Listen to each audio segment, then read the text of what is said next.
because as far as the draft was concerned, we looked at quarterback, edge, corner, running back, safety, tight end, all of them taken care of in the draft. Yeah. So hit it right on the head you did there, Kent.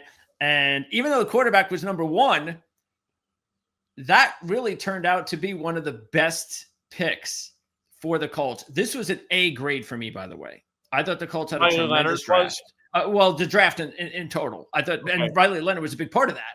Being able to get him, knowing exactly everything you spoke about regarding competition for Richardson, and it was serious competition, and to be able to get a quarterback that probably fits the dynamic of this of the offensive scheme and the way that the run with Richardson, Leonard, that type of athlete he is, I just thought was a strike of genius and luck to be able to get him where they did. So we can actually even start there.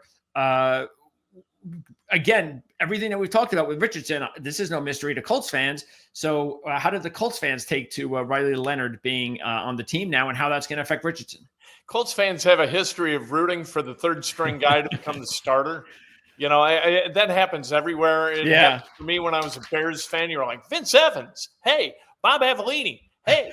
You know, and I think Riley Leonard's kind of that guy. Chad Kelly was one of those guys here where everybody wanted Chad Kelly to be the starter.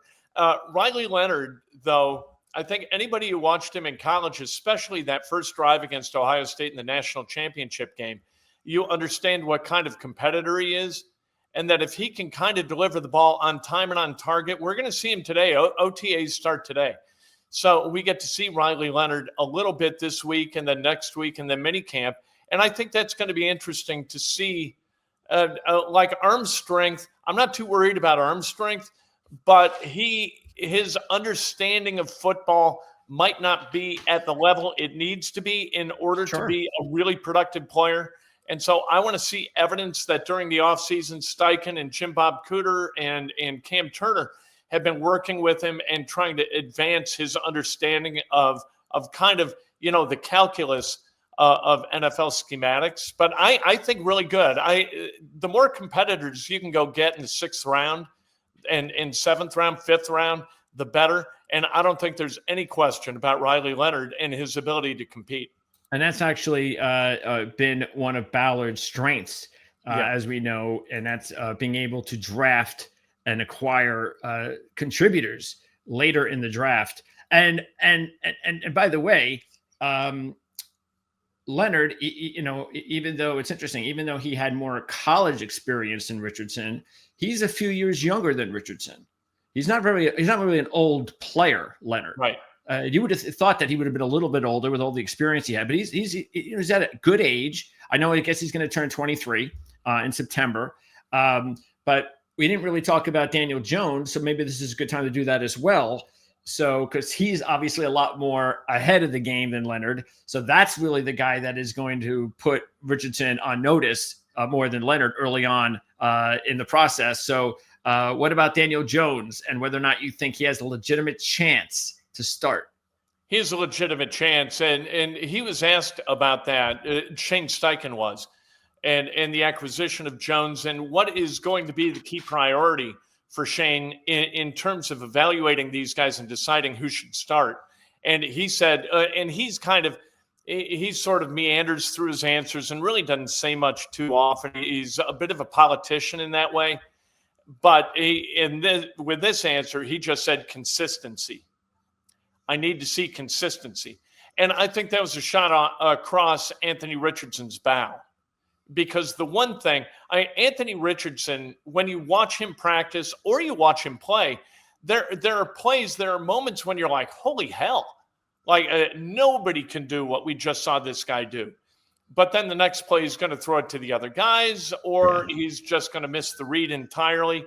And then you've got a guy like Daniel Jones, who's a little bit erratic, moves kind of well. He's sort of like what Anthony Richardson does as far as movement, but a little bit less so. And so he's able to be a mobile quarterback. And in that way, I think that no matter who gets a starting job, and I think it's going to be Richardson out the gate, I think he's going to be the week 1 starter. You're going to have a guy who can come in and run that same offense. And the Colts didn't have that last year. Joe Flacco cannot move at the No. level that Anthony Richardson No. or Daniel Jones can. Yeah. And so those guys are similar enough that I think you're going to be able to run a lot of the same packages. And that's going to be helpful as they kind of move through this season, because I think both those guys at some point or another are going to wind up starting. Jones has a pretty complicated injury history, as does Anthony Richardson. And so expecting either of those guys to be able to maintain their health for an entire season, that might be a little bit optimistic.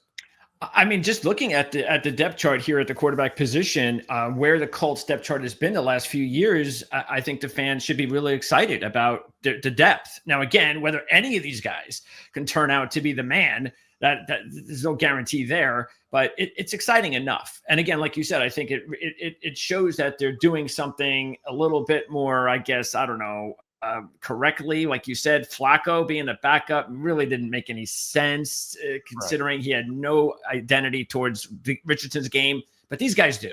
So I think it makes a lot of sense. And I think this is it's going to be fun to follow.